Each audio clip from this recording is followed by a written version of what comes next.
കൊല്ലം സുധിയുടെ മരണശേഷമായിരുന്നു ഭാര്യയായ രേണു ഭർത്താവിന്റെ പാത പിന്തുടർന്ന് അഭിനയത്തിലേക്ക് വന്നത്. സുധി ജീവിച്ചിരുന്ന കാലത്ത് ടിക്ടോക്ക് റീൽസ് വീഡിയോകൾ രേണു ചെയ്യുകയും ചെയ്യുമായിരുന്നു.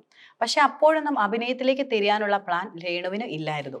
പിന്നീടാണ് സുധിയുടെ മരണം നടന്നത്. സ്റ്റേജ് ഷോകൾ, സിനിമകൾ എന്നിവയിൽ അഭിനയിച്ചും മിമിക്രി കാണിച്ചും ലഭിക്കുന്ന പ്രതിഫലം മാത്രമായിരുന്നു സുധിക്കുണ്ടായിരുന്ന ആകെ വരുമാനം എന്നതും. നിത്യചെലവിനും ചെറിയ കടങ്ങൾ വീട്ടാനും മാത്രമായിരുന്നു ആ പണം കൂടുതലും ഉപയോഗിച്ചിരുന്നതും. അതിനാൽ കാര്യമായി സമ്പാദിക്കാനോ ഭാര്യയ്ക്കും മക്കൾക്കുമായി ഒരു വീട് നിർമ്മിക്കാനോ ഒന്നും തന്നെ താരത്തിന് കഴിഞ്ഞിട്ടില്ല. സുധിക്ക് സമ്പാദ്യമൊന്നും ഇല്ലാത്തതിനാൽ നടന്റെ മരണശേഷം ജീവിതം മുന്നോട്ട് കൊണ്ടുപോകാൻ കുടുംബത്തിന് വളരെയധികം ബുദ്ധിമുട്ടുകളായിരുന്നു ഉണ്ടായിരുന്നതും. പലരുടെയും ചെറിയ സഹായം രേണുവിനും മക്കൾക്കും ലഭിക്കുകയും ചെയ്തിരുന്നു.